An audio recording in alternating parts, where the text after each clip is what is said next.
L'information est parvenue aux téléspectateurs burkinabés lundi soir sous forme de flash spécial. En fait, un long communiqué, près de 15 minutes, lu par le ministre de la Sécurité. Mahamadou Sana y détaille un complot déjoué contre le pouvoir en place à Ouagadougou.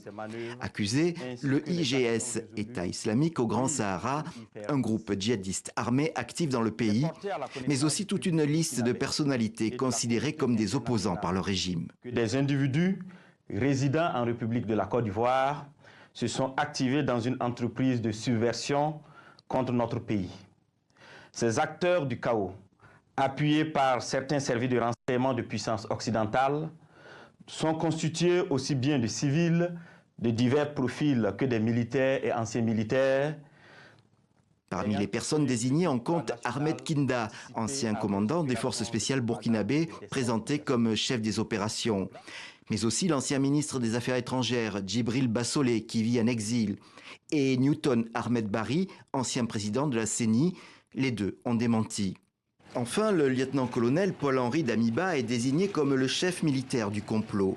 Celui-ci n'est autre que le premier élément de l'armée à avoir pris le pouvoir en janvier 2022, renversant le président Kaboré. Paul-Henri Damiba sera évincé 8 mois plus tard lors d'un second putsch mené par Ibrahim Traoré, aujourd'hui aux commandes. Dans ce compte-rendu, la Côte d'Ivoire est égratignée, mais cette fois aussi le Ghana. La plupart des réunions de préparation se tenaient à Accra, est-il affirmé. Et le gouvernement burkinabé fait de la récente attaque de Barsalogo un prémisse de cette opération. La première attaque précurseur de cette opération était celle de Barsalogo, le samedi 24 août 2024, qui consistait à massacrer le maximum de populations civiles pour créer le désarroi et le chaos au sein de ces populations et ébranler de ce fait la nation entière.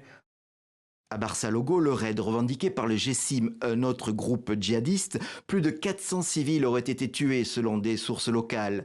Mais le pouvoir à Ouagadougou n'a donné aucun bilan officiel et le président Ibrahim Traoré est depuis resté muet.